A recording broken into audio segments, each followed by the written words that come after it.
things you might see as these briefing is ready to begin. With that, I'm going to have to let you go. Okay, thanks. Good afternoon, everyone. Wanted to wait till the president's finished up with his remarks on the budget before I came out. As you saw, he's had a really good opportunity to sit down with his team. It's clearly been a busy day here at the White House again, so I'm going to kind of keep it quick and get to your questions. This morning, after receiving his daily intelligence briefing, the president met with Secretary of State Tillerson. As you all know, Secretary Tillerson and Secretary Kelly will travel to Mexico City later today as one of their first foreign trips. It's significant that the president is sending the secretaries to Mexico so early in the administration. It's symbolic of the meaningful relationship that our two nations have. These are important meetings regarding the president's agenda to improve the quality of lives for both people of Mexico and the United States by combating drug traffickers and finding ways to bolster both our economies through a broader relationship that promotes commerce and legal immigration. This is a very encouraging start to a working relationship with an incredible neighbor to the south. At this moment, the president has just wrapped up his discussions on the federal budget with some of the officials and staff who will be instrumental in the work to put this country back on a responsibly fiscal path. Joining the meeting were Reince Priebus, the Chief of Staff, Steve Bannon, Jared Kushner, Gary Cohn, the Director of the National Economic Council, Secretary Steve Mnuchin of the Department of Treasury, Director Mick Mulvaney of the Office of Management and Budget, Russ Vogt of the Office of Management and Budget, and Emma Doyle of the Office of Management and Budget. As the President mentioned last week, we look forward to presenting our tax reform plan and providing much-needed tax reform and relief to the hardworking men and women of our nation. The President's going to restore and respect the American taxpayer by enabling them to keep more of their hard-earned money and by making sure the federal government spends money more responsibly. After the lunch, the President will continue this important discussion with other members of the senior staff. Additionally, the Vice President today is in St. Louis to participate in listening sessions with American workers and employees of the Fabric Cat Equipment and Engineer Dealer, a 100-year-old family-owned and operated business. During his visit, the Vice President will discuss the economic comeback in store for our nation under the President's economic agenda and with small business owners and employees. The President has already made strides towards slashing redundant regulations through his executive actions, and we will work with Congress to enact further pro-growth legislation. Back to the President's schedule. Later this afternoon, the President will participate in his standing Legislative Affairs Strategy session. Our Legislative Affairs team is in constant contact with our counterparts on the Hill, keeping an open dialogue on all aspects of the President's agenda. Last week alone, more than 40 different Senator and Congress members of Congress visited the White House. On the Supreme Court front, so far, Judge Gorsuch has now met with 58 senators, 36 Republicans, and 22 Democrats, and he has more meetings already on the books for next week when the Senate returns to session. We've been especially encouraged by the reception he's received from several senior Democrats, including Senators Feinstein, Tester, Durbin, and Gillibrand. Also on the confirmation front, multiple unions came out today for Alex Acosta, the President's nominee for Labor Secretary. Both the Labor's International Union of North America and the International Union of Operating Engineers praised his distinguished career and pledged their support for his nomination. The Legislative Affairs team is using the congressional work period to coordinate with key coalitions in Congress. They are meeting with different groups in the House and the Senate, including the staff of the Congressional Black Caucus, House and Senate leadership, and staff throughout various committees. We've used this work period as an opportunity to invite staffers from both sides of the aisle to come to the White House and discuss shared priorities and find common ground on the way forward. And we're not just reaching out to Capitol Hill. We've actively engaged with key leaders and policymakers around the country. It's critical to this administration that we gather input from states and from people throughout the country rather than just leaders here in Washington. Looking ahead to tomorrow, the President will meet with a group of world-class business leaders to discuss specific action he can take to remove barriers to job creation. These leaders, many of whom represent some of the country's largest manufacturers, will begin the day in working groups with the Vice President, cabinet members, and key aides of the President's staff. The working groups will engage in a deep dive conversation on the attendees' specific area of expertise. Topics of discussion include deregulation, tax and trade, training and the workforce of the future, and infrastructure. Vice President Pence will be engaged with each of the groups, and after the groups conclude their discussion, the President's staff will compile the feedback, and the President will sit down with the entire group for a listening session on some of their recommendations. As you can tell by the structure of the meeting, the President is expecting these interactions to lead to real action being taken by the administration. Creating a dynamic and booming economy that works for all Americans continues to be at the top of his domestic policy agenda. As a successful businessman himself, the President knows that if we're going to get the country back to work, we need to hear directly from job creators what is holding them back and, where appropriate, take steps to remove the barriers. In his first month in office, the President has already taken numerous actions to boost job creation, and key economic indicators are showing that it's working.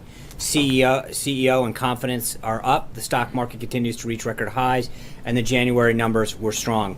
The meetings on Thursday will continue to build on that momentum. And with that, I'm glad to take some questions. Steve Holland. Steve Holland's not here. Sorry. Sean, how about Jeff Mason gets it.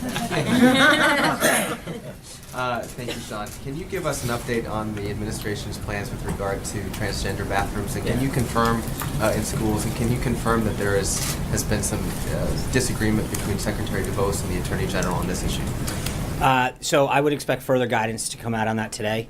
The President, as I said yesterday, is a firm believer in states' rights. When you look at the guidance that was issued under the Obama administration, first of all, let's remember, to the best of my knowledge, that was stalled, never fully implemented. And I think there were various reasons for that, several legal reasons and several procedural reasons. And so the Department of Education and the Department of Justice, both who jointly issued that guidance back during the Obama administration, are now working together again under a Trump administration. They've been reviewing the guidance that was signed, the basis by which it was put through, and I think there have been several areas of concern, both legal and procedural, that they have been discussing. And I think where you might be hearing something is more on the timing and the wording of stuff. The conclusions, everybody in the administration is agreed upon. There's no daylight between anybody, between the President, between any of the secretaries. I think there's been some discussion between the timing of the issuance and recommendations, or between the exact wording. But as far as the conclusions go, I've made this clear, and the President's made it clear throughout the campaign, that he's a firm believer in states' rights, and that certain issues like this are not best dealt with at the federal level. Sean, a report out today that some cabinet secretaries are bristling at what they see as the White House micromanaging staffing at the sub-cabinet level. To what degree does the White House think that it should impose its hiring approvals on members of the sub-cabinet? And is some of this at least partially driven by cabinet secretaries wanting to appoint people who might not necessarily be aligned with the President's thinking? Well, I think when you come to, they're called political appointees for a reason. The idea is that people who come into this government should want to support and enact the President's agenda that he campaigned on with the American people. And I think one of the reasons that you see in recent polls is the President, people, even if they don't agree with the President, they give him high marks for following through on the promises that he's made to the American people and getting things done that he actually said, which is not always the case here in Washington. And I think that we want to make sure that the people who staff a Trump administration are committed to a Trump agenda. And that's, so cabinet secretaries and other administrators and directors have broad discretion. But I think at the end of the day, no matter what position you have, whether it's the lowest or the highest in the White House or in a department or agency, we should be making sure that people who are coming in as appointees of the President support the President's agenda. And I think that's one thing. This isn't about getting a job as a federal employee where you're subject to certain restrictions as to what you can and can't do as a benefit of being a federal employee. These are political appointees. And so I think that there is obviously we are going to ensure that people who are political appointees share the vision and agenda that the President campaigned on and is implementing. And does the White House believe that it needs to have the final approval of I don't those think people, this is or can you trust your cabinet secretaries? It's not a question of trust. It's a question of just making sure that we are all on the same page and committed to the same agenda that the President has set forth. This process is probably no different than we've seen in previous administrations. Cabinet secretaries come to the President with recommendations on who they want. And it depends on the position, obviously. But in certain cases, if they're going to fulfill a job that is a key area that the president had very specific goals to enact that he promised the American people, you want to make sure that the person that is fulfilling that job actually is committed to the agenda and the vision that the president set forth and promised the American people. And that's so that's something that we're always going to be making sure is in alignment. And is this approval process in some way slowing down the No. appointment of crucial staffers? No, not at all. I don't think so. I think when you look across where we are and we track the number of folks that are in the pipeline, we're doing very, very well with getting all of these positions filled. And I think once in a while you might hear of one or two people. But overall, generally speaking, I mentioned during the transition period how many members of the beachhead teams that we had. And I think those members who are appointed through the beachhead process had 120 days. And they were there to allow basically a 4-month process for secretaries in the White House to make sure that people on a permanent basis could populate those positions, and that's what's happening. But make no mistake, I mean, we were ahead of the curve on the beachhead teams. We were very clear with the landing teams during the transition. This has been a very methodical process that is seen from top to bottom through, and I think we're doing a phenomenal job of staffing the government. Margaret. Oh, thank you. Which Margaret? Oh, lucky me. But two Margarets? Well- I'm going to take my, I got a Bloomberg question for you. I don't have a Sean answer for you. The president in the Roosevelt Room just said to us that, among other things, that the tax plan is nearly finalized, but it can't be submitted until the health care plan statutorily or otherwise is, so we're doing the health care. So what I wanted to clarify was, is the White House doing a health care proposal, or was he talking about Congress and not the White House? Or is there some new Obviously, plan, yeah, I or- think, right. So obviously, there's two vehicles, reconciliation vehicles, the FY17, I'm going to give you a Bloomberg answer. The FY17 reconciliation that was never completed because the budget wasn't finalized in the last Congress, and then you got the 2018. I think we want to make sure, look at the opportunities to work with Congress on Obamacare, utilizing the 2017, and then you could utilize the 2018 reconciliation and budget process to do tax reform. That's not, and again, that's not prescriptive. I'm not, but as far as why the president's saying it that way is because we've got that option available to us right now, and I think the president's committed to making sure that the promise that he made to the American people to repeal and replace Obamacare continues to be first and foremost, and then his tax plan. But it's not a we can walk and chew gum kind of thing. We can actually be continuing to work with Congress and the leadership in both houses. Obama used to say that. Well, Just to do the Bloomberg timeline, there's a few things that are going to happen then. There's going to be a budget plan that you guys are going to present on March 13th-ish. There's going to be a health care, this is where I got lost again, something from him and something from them, and a tax reform plan afterwards. Is that the way it works? I don't want, look, when we're ready to announce stuff, but I think you've got Obamacare, the budget, and tax reform. It's going to be a very busy March and April for us. And we've been continuing to work with Congress to make sure that that's implemented. Noah Bierman. The president, you were talking about fulfilling his promises. As you know, he promised during the campaign a total and complete shutdown of Muslims entering the country. There were a lot of people in his party who thought that was a very good proposal. Can you explain his evolution in backing down from that? And can you also say whether he regrets using that rhetoric since it ended up hurting the court case? Well, again, I go back to the merits of the case and the order that gives him the authority to make that. U.S. Code 1182 is very clear. And the president was very clear in his executive order that these were countries that we didn't have the proper vetting for when it came to ensuring the safety of Americans. That's what the executive order said. The authority is very clear to have him done it, and I think that you're going to continue to see the president take the steps necessary to protect this country. That's why he's talked about, fighting this on both fronts, making sure that we keep evolving through the court system on the existing EO, and then looking towards the next draft of the executive order that will continue to achieve the goal of protecting the American people. So that's where we are. That's what the order says, and so I think we continue to feel confident that that's. But it was crafted in a way that was very clear about the countries and was not focused on anything else but the vetting requirements that we have to make sure that we know who's coming into this country and that they're here not to do us any harm. But when talking about fulfilling his promises, can you explain why he decided to back down from that one? Because I know you I don't think differentiated this from I think that he's promise. made it very clear, Noah, from the beginning, that this was a country-focused issue, a safety-focused issue, and that's why he issued. I don't see anything other than that with reference to that. Deborah Saunders. The Oscars are Sunday night. Will the president be watching? If there's a Meryl Streep kind of moment, how do you think he'll react? And why, if this has happened at other award ceremonies, why do you think this happens? What do I think? What happens? Actresses and actors like Meryl Streep. I have no idea. It's a free country. I think Hollywood is known for being rather far to the left in its opinions, and I got to be honest with you. I think the president will be hosting the governor's ball that night. Mrs. Trump looks forward to putting on a phenomenal event, and the first lady's put a lot of time into this event that's going to occur and welcoming our nation's governors to the Capitol. And I'm feeling that that's where the president and the first lady are going to be focused on Sunday night, and so we'll go from there. Yeah. Sean, the president's going to have a big audience next Tuesday in the joint address to Yes. Congress.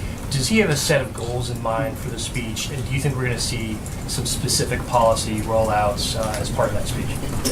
I think that the speech is going to focus. I mentioned this yesterday. I think it's going to talk, remind the American people what he's done already, and make sure that he explains to them not just because of a sense of accomplishment that in moving this country forward, but because I think it's important for the American people to know that he was an agent of change. He came here to get things done, and he didn't waste any time. He's committed to keeping his word. And then I think he's going to lay out his vision and talk about things like education and healthcare and infrastructure. The problems that we face as a country, the violence in some of our inner cities, but also some of the solutions that we can act on and some of the partnerships that we can create. It's obviously still a work in progress, but I think it's going to look forward to where he wants to take this country and talk about working with Congress and other leaders throughout the country to get things done. But I think in the drafts that I've seen so far, it is going to be a very strong blueprint of where he wants to take this country. In the past, I think a lot of presidents, or some presidents rather, have gotten into very detailed specifics. I think you're going to see him try to talk about policies in a broad sense of where he wants to take this country and what defining success is, what that goal means. But it's still a work in progress, and hopefully towards the end of the week, Is the tone going to be optimistic, sunny? yeah, I think he is. This is an opportunity for him to lay out a very positive vision for the nation, and to really let America know where we can go and how we can get there, and the potential that we have as a nation. Anita. Just piggybacking on that, and then I have another question. Will he, I know past presidents, including President Obama, immediately hit the road after, I know this isn't a State of the Union, but something like a State of the Union address, to sell policies. And since you're saying it's more of a vision, does he anticipate going Yeah, I think around? there'll be some travel. I don't want to. That's evolving right now. There's a lot of things that we're trying to look at, and I think as we look at the speech and some of the objectives and goals and vision that he's sharing, talk to him about potential places to go to highlight that. But I think you're going to see, a fair amount of visits in the next few weeks to highlight some of the places that he wants to take it. And then the other thing was, I've seen some members of Congress were here last week. There's the legislative meeting today. Yeah. It feels as if we haven't seen as many executive actions or executive orders. I know we have the one vetting one coming out this week. Are we in a different phase now that he's sort of done the executive orders that he No. wants to do, and we're going to We legislation? have several that are in the pipeline, and part of it is just these days are focused with these meetings and getting things done and trying to plan ahead. And so as we see fit and as the implementation process of a lot of these goes through the process, we'll have plenty more. But I should. That there's more legislative emphasis right Well, now. it's a both. And I think part of this is we work through Congress. Anita, these are big things, right? We're talking about fundamental tax reform, something that hasn't happened in our nation since 1986. The repeal and replacement of Obamacare, which, was mammoth. And I think part of this is that those things take time. He's got a joint address on Tuesday. There's a lot of things that are happening, and therefore we need to kind of make sure that we appropriately use the schedule. But I can assure you that if you've missed executive orders, you're going to see a bunch. I just want to make sure you know, Jonathan Carl. Hey, Sean, I want to ask you about the town halls and Yeah. what we're hearing about Obamacare. The president referred to so-called angry crowds at these town halls. Is he suggesting this is manufactured anger, that this is not real anger and real concern? Yeah, thanks. I think there's a hybrid there. I think some people are clearly upset, but there is a bit of professional protester manufactured base in there. But there are people that are upset.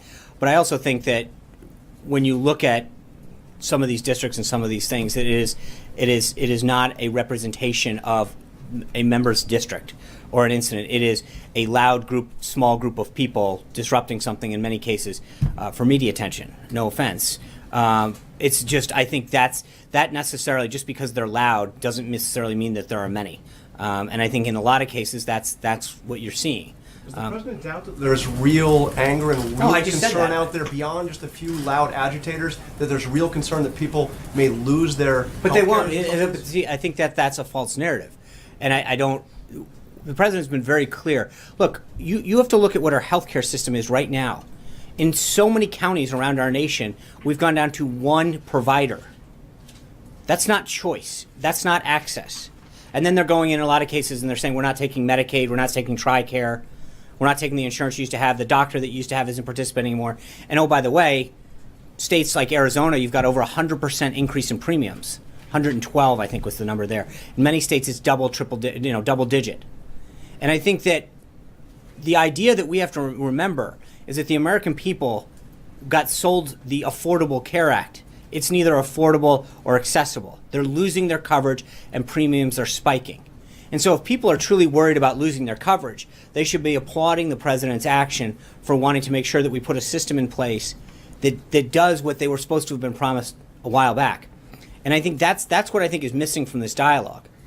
I've seen some folks that were protesting at some of these things, saying, I'm on Obamacare, I'm going to lose my thing. And when they were asked how old they were, they're, I'm 71, 72. Well, they're not on Obamacare. They're on Medicaid. So you think they're making it up? No, I'm not they're making it up. But what I'm getting at is I think that there is a lot of blurring of the facts. And the reality is that some people aren't on Obamacare. They're on an employer-based system. They're on Medicaid. They're receiving their benefits through Medicare because of their age. And so that they're nothing, they have no problems. But I think in other cases, people are not being told that the plan that they're on is unsustainable. That these carriers throughout the country, you just look at them over and over again, pulling out of the exchanges. The reality is that they are losing their health care. But they're losing it under Obamacare because the exchanges are collapsing on themselves, carriers are pulling out, premiums are going up, and access is going down. So the president's plan is actually going to do exactly what they were promised 8 years ago and didn't get. So for those who are worried, the answer is help is on the way. What is the plan? We haven't seen what he's going to Okay, so first, as the president made clear, we're going to have that out in the next couple of weeks. He's working on it. But the goal, Jonathan, is this got jammed through a Democratic Congress. And then they told us you could read it after we get it passed. So taking our time, getting this right to achieve the goals that we set forth is probably the right thing to do, considering the experience that we had the last time. Hallie. Sean, two questions for you. The issue of transgender bathrooms wasn't one we heard a lot about from the president during the campaign. He said at one point, Caitlyn Jenner could use whichever bathroom she wanted to at Trump Tower. So why is this now a priority for the administration 40 days into office? It's not a priority. I think there's a case. No, hold on. But let me answer the question. It's not a priority. There is a case pending in the Supreme Court in which we have to decide whether or not to continue to issue guidance to the court. It's dictated by that. The Obama administration had issued joint guidance from the Department of Education and the Department of Justice. We now have to decide whether or not this administration wants to continue that track that they were on. It's plain and simple. If we don't, but there are problems both in the legal and process way in which that guidance was issued. And so it's incumbent upon us to actually follow the law and to recognize that Title IX never talked about this. It was enacted in 1972. There was no discussion of this back then, and to assume certain elements of the law were thought of back then with respect to this would be completely preposterous. And to be clear, Secretary DeVos is on board with this? Yes, 100%. Thank you. President, Mark. sorry, second Canadian question. Prime Sean, that was actually clear. Second question was on Mexico, the Secretary of State's trip that is tonight, along with Secretary Kelly. Yeah. Obviously, there have been tensions, right, between the Mexican president and President Trump. Is this a cleanup job for the Secretary of State? No, I think that President Peña Nieto and President Trump spoke. Again, the foreign ministers had several contacts with our staff. I would argue that we have a very healthy and robust relationship with the Mexican government and Mexican officials, and I think they would echo that same sentiment. President Peña Nieto has echoed that as well. But I think the relationship with Mexico is phenomenal right now, and I think there's an unbelievable and robust dialogue between our two nations. President Trump and Canadian Prime Minister. Let me go, Margaret, and then I'll get you. Thank you. On Syria, General Votel indicated today that the U.S. needs to take a larger share of the burden and perhaps send troops to Syria. Has the President discussed this with his national security team, and when does he intend? I'm going to refer you back to DOD on that. I would just argue that I think that you've seen the President talk about safe harbors in Syria with several foreign leaders who have shared his safe havens. Thank you. And that is an area at the top of the President's foreign policy agenda that he's continued to talk to leaders, especially in the Middle East, about trying to make sure that we deal with that issue in that area right now. But I'm not going to get ahead of the DOD on this, and then when they have recommendations, they'll make them forward to us. Is there an NSC President- on it, though? Has he talked? Has the President? I'm not going spoken? to. I will if I have an update, I'll give it to you tomorrow. Again. President Trump and the Canadian Prime Minister launched the U.S. and Canada Council for Advancement of Women Entrepreneurs. Mm-hmm. Can you talk a little bit about how the council is growing and transpiring? What's the status? I think staff is beginning to implement the president's agenda. It occurred 6-7 days ago, and so it's starting to work through the process, and we'll have further updates as it goes forward. But I know that he continues to be in touch with Prime Minister Trudeau, and our staff continues to work on the back end to make this happen. Zeke. Thanks, Sean. Two questions for you. One, earlier in the conversation with John about does the White House not have confidence in its cabinet secretaries if it's looking sort of over their shoulders into whom they're taking? Does the White House not, does the President not trust his cabinet secretaries and appointees and agency administrators to staff to find people who agree with the President's agenda? No, not at all. I think there's a big difference. The President named these folks because they're an unbelievably qualified individuals. Part of it, though, is that you're staffing major departments. I think we've got somewhere in the area of 5,000 positions to fill. And when you're filtering through a good number of people, I don't even think the secretaries, at some degree, depending on the department and have a full background on some of these individuals. And so as they get pumped through the pipeline, there are questions. And again, there are areas of that are of key priority to the President that he campaigned on. And I think that when he wants to make sure that certain of those individuals who are going to be overseeing key priorities that he promised the American people have somebody who is not only qualified, but agrees with and shares the President's vision to fix whatever problem that was or fulfill whatever vision that he articulated. But I think that it would almost be malpractice not to do that. To allow people to fill a job, a political appointee job, who don't share the vision and agenda of the President of the United States would almost be ridiculous. I mean, it would be silly on its face to suggest this. I don't think there's any administration in past history that would literally willingly take on somebody who was adamantly opposed or spoke out specifically against what the President was seeking to do and then have them fulfill a job to carry out that mission. It doesn't seem as though it makes any sense. Yeah. Second thing, real quick, on the we're coming up a week away from the deadline the President ordered for his review of the counter-ISIS strategy. What's the status of that review? The President tweeted over the weekend that he was meeting with a bunch of generals. Yeah. Was that regarding that review? He is. I think General Dunford and Secretary Mattis have begun providing him updates on that. I know that the new National Security Advisor is getting brought into that process and continuing to update. So we'll have further updates, but the team has been working on it since the President issued the guidance. Yeah. As far as the second executive order is concerned, what is the White House doing differently in terms of consulting with various departments to make certain that the second executive order passes constitutional scrutiny? Well, I think we've done a few things. One is I think we've been very clear about understanding what the court said and trying to tailor that specifically while achieving the same goals of keeping America safe and ensuring that people don't come into this country that seek to do us harm. That's number one. Number two is, we continue that, and that order is basically completed. I think what we're now doing is working with the various agencies and departments to make sure that the implementation of that is done in an extremely smooth way.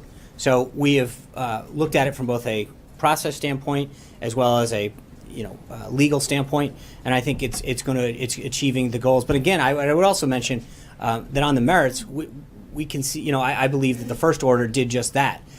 It was written in a way, and I think ultimately we will continue to prevail on that because it is written in a way that is clear and consistent with U.S. code and the authority that the president has to protect the nation. Katie. No matter what happens as it relates to the second executive order, it's almost likely to face a legal challenge. Sure. Are you concerned that the president's prior remarks as it relates to the judiciary is going to allow him to get a fair hearing by the judicial branch as it relates to the second executive order? Yeah, absolutely. I think that because I think that you've seen it happen in the Massachusetts case. I mean, at the end of the day, you look at the law and what the order does, and I think, again, you may have, in the case of the Ninth Circuit, we continue to disagree with that. I think, the president's pointed out, you don't have to be that high up, in grade school to recognize what the code says, what the authority that is granted to him, and then what the order does. I think the things that they brought out in that order, I mean, in one of the cases they suggested there's been no people that have entered within the 7 countries, and a quick cursory look found, upwards of close to 20 people that had come in. So some of the basis for which they decided the case on doesn't actually pass muster. And I think any other judge or judges that look at that order or the one that will be put forward will come to the same conclusion. Katie. Sean, I wanted to ask about the president's budget priorities. Yeah. What specifically is the president increasing spending on? Where is he decreasing spending? And how much money specifically is he asking for the 5,000 new Border Patrol agencies asked for? So I'm going to refer you back to Margaret's question, and then we'll have something in mid-March as we put that out. But I'm not going to get ahead of Director Mulvaney. No, I mean, it's not. Look, he just had a meeting where he's continued to work out. They're providing him back and forth. I mean, that's the idea of crafting this budget, and until we put it out on paper, I don't want to get ahead of Mexico. Hold on. Sean, Yeah. thank you very much. Back to Mexico, Videgaray and many officials have said this morning that they're not going to accept the directives that were put out by the White House and by DHS yesterday, and they may not take anyone that's not a Mexican immigrant. What are you guys going to do with those people that I think Mexico Secretary will not accept? Tillerson and Secretary Kelly are going to have a great discussion down there and to walk through the implementation of the executive order. But I feel very confident that any country who has a citizen that comes into this country and that we send back, we'll make sure that they comply with this. David. I have 2 questions about immigration. I'll just ask them at the same time. One, the president has talked a number of times about millions of illegal immigrants casting votes during the election in his mind.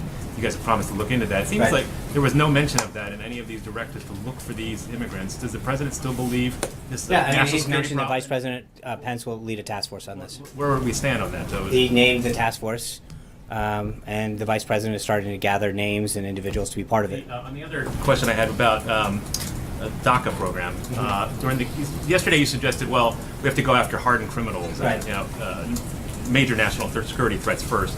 But during the campaign, the president talked about DACA as being an unconstitutional executive amnesty. Does he still think it was an unconstitutional use of President Obama's powers? And if so, I think, and I said this yesterday, David, but the president's very clear about his priorities with respect to immigration. Yesterday was focused on going after people who are a concern, a public safety concern, and we're going to walk through this very. We will get back to you on that. Right now, the focus is on keeping the country safe and making sure that we walk through. Shane. I want to ask on immigration as well. Given all of the push on deporting illegal immigrants, I wanted to see if this White House and President Trump have any interest in curtailing legal immigration going forward. Again, we got to look at this from a priority level. Right now, there's millions of people in this country that are in the country illegally. I think the focus continues to be that 800,000 or 900,000 that have already had an order to have them removed and get them processed through in a way that continues to keep America safe. Legal immigration obviously is a completely separate subject, and that includes visa reform and all that other stuff. The president's talked about that. He's talked about it with business leaders, H-1B visas, et cetera. You're going to see more of that coming, but I think there's a prioritization of how we deal with immigration both illegal and then legal, and we'll have more on that later. I got to run. Thank you guys very much. We'll see you tomorrow. Take care. Name the task